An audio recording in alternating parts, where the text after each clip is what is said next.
Bonjour à tous, ici Thomas de chez Node et aujourd'hui on se retrouve dans une interface un peu plus colorée pour voir comment suivre un champ. Donc qu'est-ce que je veux dire par suivre un champ?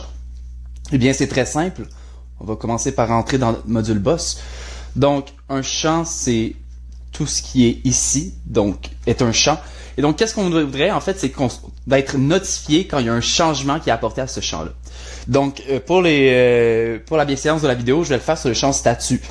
C'est primordial et même obligatoire, je dirais, d'avoir un bloc mise à jour dans votre layout de page pour pouvoir suivre ces modifications de champ-là, parce que c'est là que va venir se loguer la modification. Donc, si vous ne savez pas comment avoir un bloc mise à jour ou vous en avez juste pas, demandez à votre responsable Node et ça va lui faire plaisir de vous en ajouter un.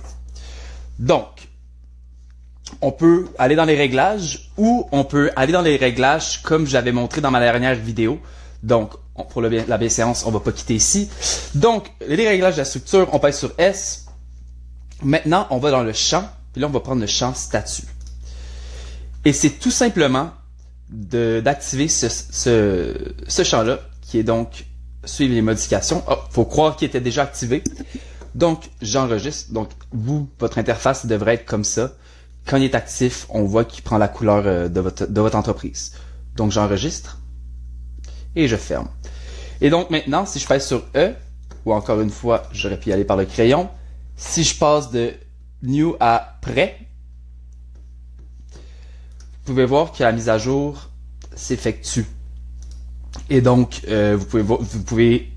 ça vous aide avec les timestamps, donc avec les heures, ça vous aide à savoir un peu l'évolution du projet, quand est-ce que ce statut-là est passé ou à quelle date et par qui.